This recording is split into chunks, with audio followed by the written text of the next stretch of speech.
Dev Tips. Hey, what's up, everybody? Welcome back to Dev Tips.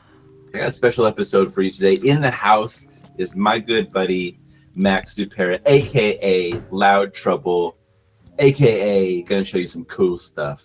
He's gonna do a cook-up for us, meaning he's gonna make us some music, but also he's gonna show us how to do it using his new tool that he designed and produced called songlab.io, which you can get at songlab.io. It's good to be back. How are you? Yeah. Oh man, I'm so good. Thanks for asking. I'm excited to get into Songlab though. Yeah, so what do we got? I'm excited to show it to you. Yeah. Well, if you can see my screen here, this is songlab.io, and in the lab, you can generate song ideas, chord progressions, export the MIDI data. As you can see, I have Ableton opened behind this because we're going to cook up a little beat, you and I, really quick. That's right. And there's also devices, which I'll show you as well. But yeah, this is like a SaaS model, so people can sign up and they get access to these devices for free to be using Ableton. You just launched these two Ableton devices, and these are things that people will, if they're subscribers of SongLab, will be able to download and use in their Ableton project right away. Yeah, exactly. Yeah, that's exciting. Yeah, there's three of them here. Sweet Spot Master, and Waveform. But let me just show you. We'll just jump into a little cook-up, and I'll show you how everything works here. So when you have access to SongLab, you can just hit the spacebar to generate ideas. And what I like to do is look for a cool name first. Intent and Signal, that's kind of cool. Ooh, Eclipse Architecture. Stop me when you see one that you like. Fragmented Fog. Fragmented Fog. You like that one? I thought it said frog, so I was really excited. But then I realized it said fog, and I was like, okay, fog too. Forgotten Pine. Forgotten Pine. Forgotten Pine? Like okay, we'll do Forgotten Pine. Let's lock that down. 64 F minor. Okay, I'm going to go ahead and switch the instrument here. That sounds like Forgotten Pine. It does. Yeah. Okay, so I think this is a good vibe here. What was that? A pine? I don't know. I forgot. So I'm going to click here to export this MIDI, and as you can see, you can just drag it right into Ableton Live. Yeah. I'm going to do the same thing with this chorus MIDI here, and just drag it right into Ableton Live. And I'm actually going to resize this window here. This is a responsive application, so you can turn it into a little sidekick for your digital audio workstation. It's a little buddy. That's fun, right? So now I've got some keys here. So as you can see, now that I have these MIDI notes in here, I can just put them up an octave. And I'm going to do the same thing with these MIDI notes here. And over here in SongLab, like it was like chorus and verse, right? That's what that separation is. Like you dragged in 8 bars of chorus, and then you get another 8 bars of verse. Okay. Yeah. That's cool. Exactly. Cool. And they're all like in the same key and ordered in like a way that makes sense. That's cool.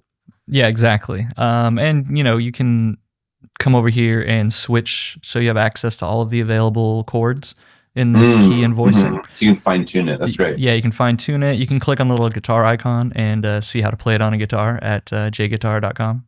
Shout out jguitar.com. Nice. But right now I'm going to change this to the open voicing in the low, and I'm going to drop that strum, and we're going to get some more MIDI. And I'm going to put it onto this other keys track here. So there's the verse, here's the chorus. Sometimes you have to open up your Chrome window to get to your downloads. We're going to put that there. And I'm going to just change this instrument really quick, and we'll arpeggiate through it. When you record music, you use, what program do you use? Oh, like my DAW? Mm-hmm. Man, sometimes it's just as simple as opening up GarageBand. Okay. Yeah, we have Logic and we have Ableton as well. I'm not too good with DAW, actually, but I'm doing DAW-less over here sometimes. But yeah, Ableton, my daughter was just doing Ableton all last week, and she made some pretty cool stuff. Nice. Well, the MIDI export, this MIDI data, you can use it in any of those apps. Any MIDI, yeah. Exactly. You just drag it right in. So let's go ahead and I'm going to bring this up an octave also. And what I did was I threw an arpeggiator before this to arpeggiate through these notes. So now we have something like this. Oh, wow. Right?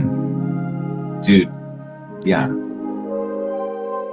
Just throwing it on an arpeggiator and letting it create like a little rhythm out of it is that's really satisfying.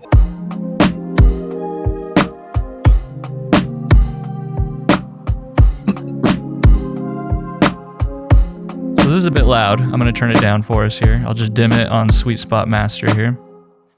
Those are all the devices down there. They help your signal as it goes through the signal chain to keep the gain staging correct. Is that right? Yeah, exactly. So as you can see, after every single plugin that makes any kind of change to the sound, I put a sweet spot by SongLab, and then I can gain stage and just make sure I have a healthy signal throughout my whole signal chain.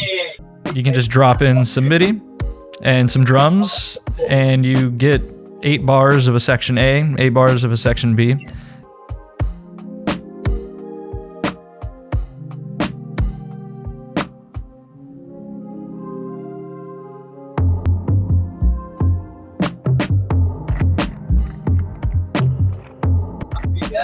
Has this changed your production, workflow? Oh yeah, very much so. Yeah. I mean, I start all my beats with SongLab. I mean, it's so easy to just cook up from a blank slate. An empty canvas is so daunting. Right. And getting stuck in the 4-bar loop is horrible. But here, you just get a song idea, a key, a BPM to get started with, 16 bars of music. Yeah. So it's really easy to just get going. So how much would you say it's changed, like increased your output of musical ideas and, cookups? Well, it definitely makes it easier to make music every day. Every day, yeah. And these devices make it more exciting because it just cultivates the habit of volume awareness, and it makes it easy. Yeah. It makes it easier to mix, and it makes listening back like more enjoyable. It's always kind of in that range that it's supposed to be. That's awesome. Yeah. So if somebody's interested in SongLab and they want to try this out, how do they do that? Well, they can just go to songlab.io and they can sign up for a pro account or a studio account. They can actually just use the lab for free without an account. You just need pro if you want to export the MIDI. And of course, the studio account is where you get access to the devices. Right. That's awesome, dude.